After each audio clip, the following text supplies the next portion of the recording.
J'ai longuement attendu avant de réécrire au président de la République française, lui qui m'avait convoqué à l'Élysée le 5 juin 2019. Il a mandaté sa chef de cabinet, Madame Bensoussan, que je remercie pour m'écouter à l'époque, mais mes propositions à l'époque n'ont pas été suivies. Pourtant, j'ai mis sur le bureau de l'Élysée à ce moment-là mon projet de loi pour porter les sans-abri à la campagne et faire du zéro sans-abri. Je n'ai pas été écouté. Résultat, aujourd'hui, en 2023, il y a encore et beaucoup de sans-abri, alors que de la place, il y en a de partout en France et dans le monde. En voyant l'émotion suscitée par cette réforme des retraites, en voyant les protestations, en voyant les divisions, en voyant ces guerres des partis, je me suis dit qu'il fallait que je prenne mon bâton de pèlerin quelque part, parce que j'enregistre cette vidéo à San Giovanni Rotondo, terre sacrée d'un certain Padre Pio, et je me suis dit que c'est de là, je n'avais pas prévu, c'est écrit, c'est pratiquement un brouillon, tellement je n'avais pas prévu d'écrire au président de la République, mais je me rends compte aujourd'hui qu'il faut que je sorte de mon silence et que j'interpelle de nouveau le président de la République. Alors je vais vous lire ce courrier que j'adresse à M. Emmanuel Macron en date du jeudi 13 avril 2023 pendant mon pèlerinage. Monsieur le Président, c'est sur le lieu sacré de résidence de Saint Padre Pio que je prends ma plume afin de vous rencontrer au plus vite pour vous offrir les mesures d'urgence pour notre pays et le monde entier. Premièrement, comme vous le savez, une partie de notre peuple est hostile à votre réforme des retraites. Convoquez-moi, Monsieur le Président, et je vais proposer le régime de retraite du futur qui a l'avantage d'être positif et de bénéfique pour les assurés, mais aussi au bénéfice de votre État. Un régime de retraite donnant la liberté à chacun de choisir sa propre retraite tout en favorisant les autres retraites. Je vous proposerai un capital retraite qui sera apprécié par tous. Ce système sera plus juste et montrera l'exemple au monde entier. Il aura l'adhésion de tous et vous en serez à l'origine aux yeux de l'histoire. Deuxièmement, je vous démontrerai comment parvenir enfin au zéro sans-abri.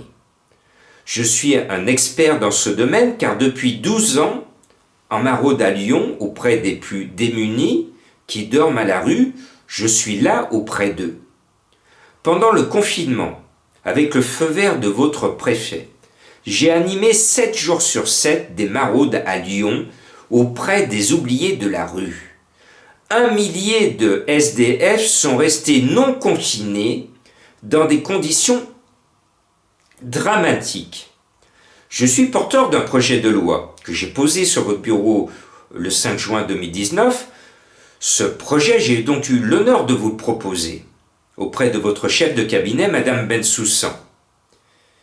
Mais vous n'avez pas donné suite. En mai 2022, mes actions bénévoles humanitaires m'ont conduite, avec les pompiers de Villeurbanne, sur la frontière ukrainienne en Pologne. J'ai remarqué là-bas que les autorités polonaises appliquent une partie de mes propositions pour répondre à l'urgence et loger le plus grand nombre. Troisièmement, il est possible, par un jeu d'écriture, de résoudre la crise financière. C'est un procédé simple à appliquer à l'échelle mondiale. Quatrièmement, il est possible de stopper net la guerre en Ukraine avec une volonté politique et une action positive. Cinquièmement, notre société capitaliste montre aujourd'hui ses limites et nos institutions aussi. Il faut donc tout remettre à plat, définir une nouvelle feuille de route, redistribuer les ficelles du pouvoir afin que notre société évolue dans un monde meilleur. Je suis porteur de toutes ces mesures que vous pourrez appliquer et vous allez ainsi marquer positivement l'histoire de France et du monde à condition de prendre le temps de me recevoir en tête-à-tête. Monsieur le Président, je n'avais pas prévu de vous écrire, pratiquement sur une feuille de brouillon, dans mon actuel pèlerinage à San Giovanni Rotondo et Pietrelcina sur les terres de Padre Pio. C'est en voyant ce jour une vidéo postée par un ami en situation de handicap d'une manifestation à Villeurbanne avec des pancartes « On va tout bloquer ».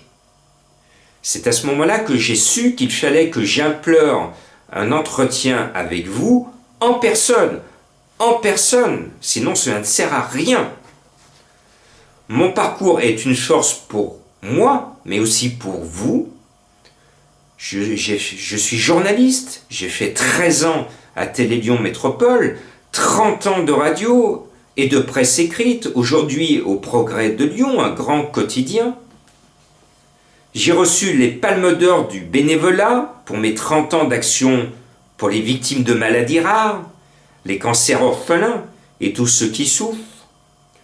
J'ai passé 12 ans de ma vie de bénévole en maraude de nuit comme de jour par tous les temps auprès des sans-abri.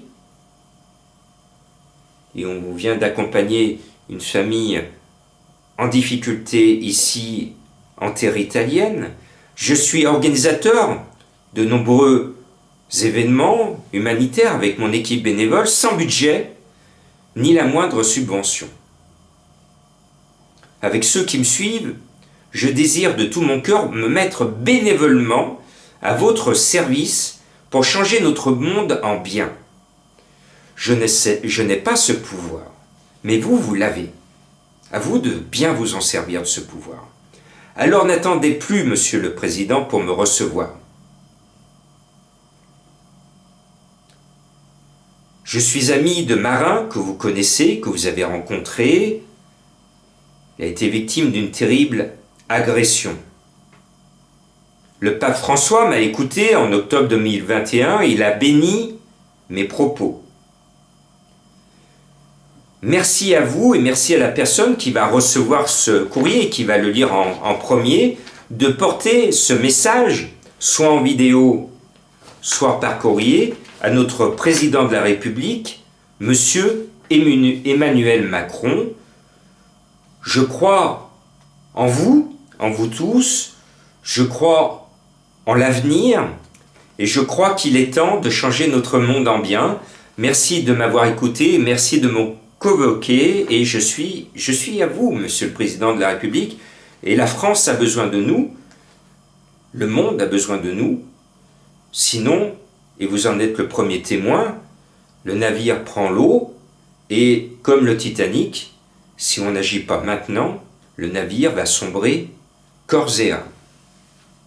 Je suis au pied du Vatican et je me mets dans la position du mendiant de l'amour parce que je découvre, à ma grande stupeur, qu'autour de ce cercle qui devrait être un cercle vertueux, il y a plein de sans-abri. Tout autour de moi, juste derrière moi, j'ai vu des hommes, des femmes d'un certain âge, des gens couchés. La misère du monde est ici, dans ce cercle qui devrait être vertueux. Je suis venu ici pour voir le pape, pour unir les hommes, les religions. Et je me dis qu'il faut que j'alerte notre pape pour lui dire que sous ses fenêtres, il y a des gens qui souffrent.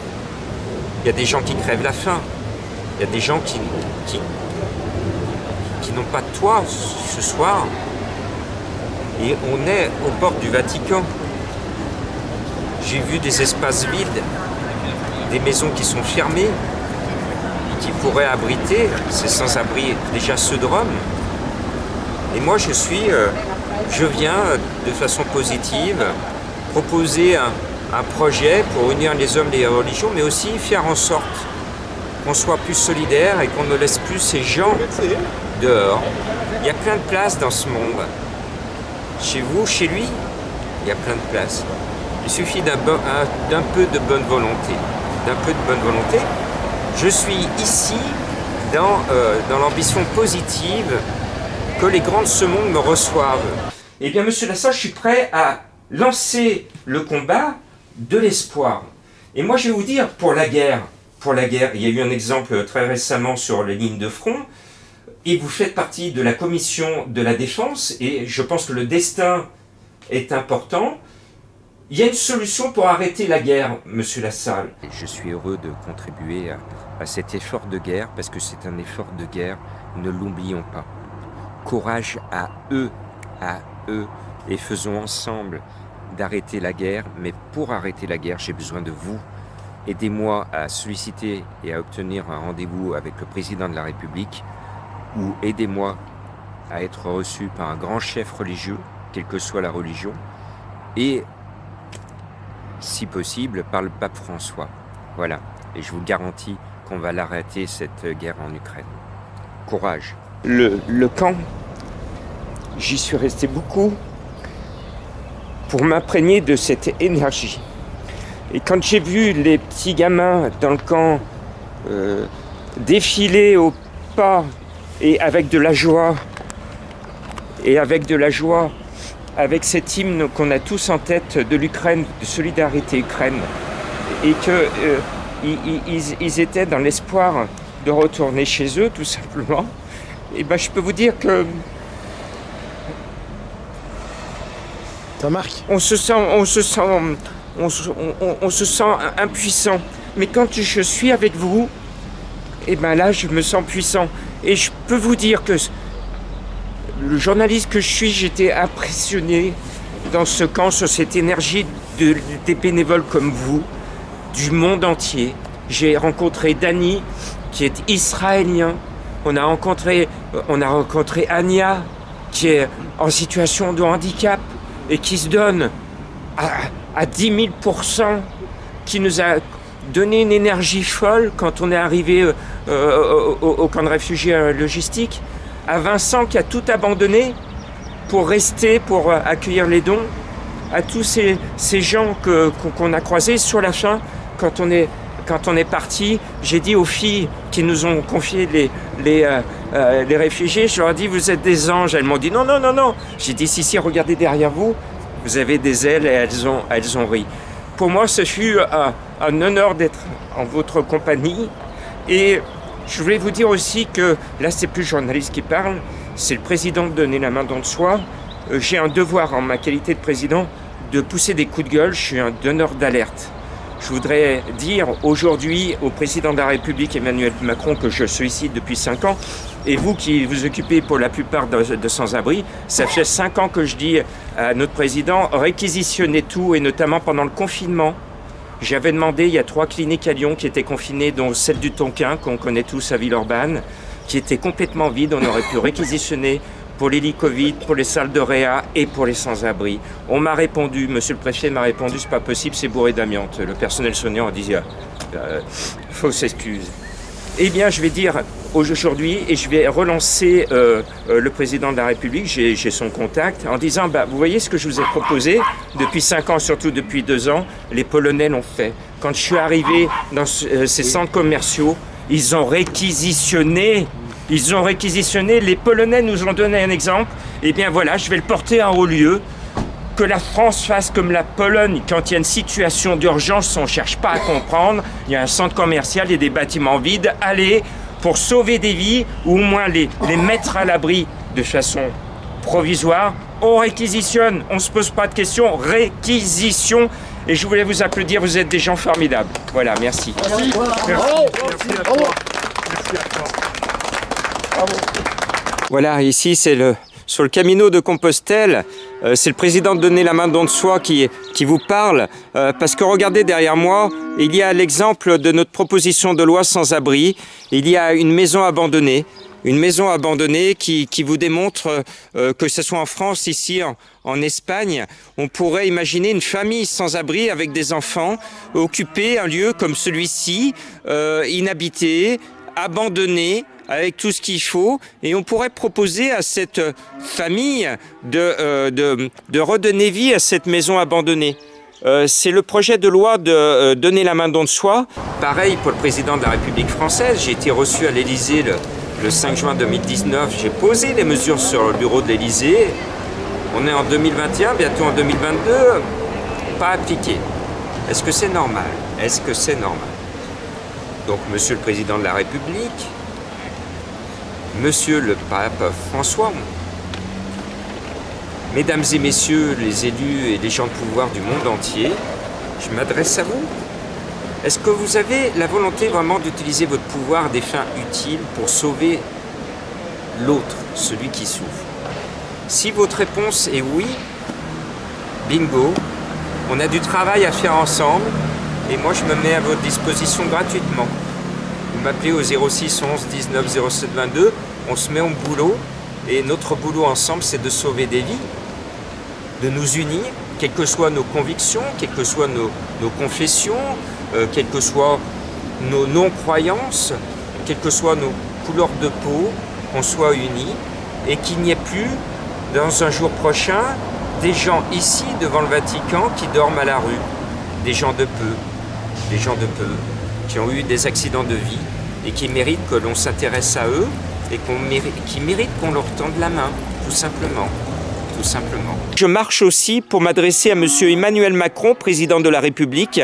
J'ai été reçu par votre équipe à l'Élysée au mois de juin, mais depuis rien n'a bougé. Il faut, Monsieur Macron, Monsieur le président de la République, me recevoir chez vous à l'Élysée pour que je vous explique comment on va mettre dans cette maison, par exemple en Espagne, en France, de partout ailleurs, parce que je suis allé à la Commission européenne pour dire que notre proposition de loi sans-abri à la campagne, repeupler les campagnes, était applicable à l'Europe. Eh bien, la proposition Donner la main dans le soi, je porte cette proposition depuis plus de 6 ans maintenant. Il est temps, Monsieur le Président de la République, que vous puissiez me recevoir et je m'adresse à tous mes amis internautes dans le monde entier. Je vous demande, je vous conjure d'écrire au Président de la République, Monsieur Emmanuel Macron, pour lui demander de recevoir de toute urgence Jean-Marc Roffa et l'équipe de Donner la main don de soi pour qu'on puisse lui expliquer toutes les mesures d'urgence pour les sans-abri et qu'on puisse se mettre au travail. Tant que notre président de la République ne m'aura pas reçu, on ne va pas se mettre au travail et c'est dommageable pour ceux qui sont à la rue, pour ceux qui souffrent. On a toutes les mesures, je sais exactement ce qu'il faut faire.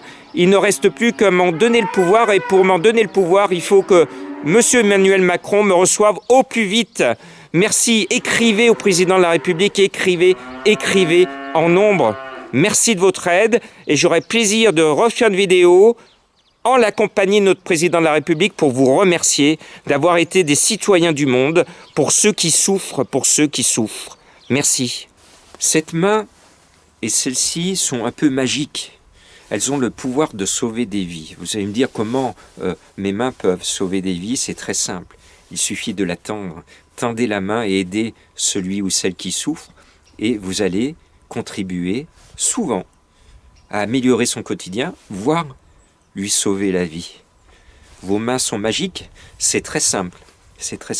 On en a tous, pratiquement tous, deux, pour les tendre vers l'autre. Et avec amour, fraternité et simplicité, c'est très simple. Ce que je viens de vous dire, il n'y a pas besoin de budget pour faire tout cela, pas besoin de budget. Il suffit qu'on donne un peu de soi.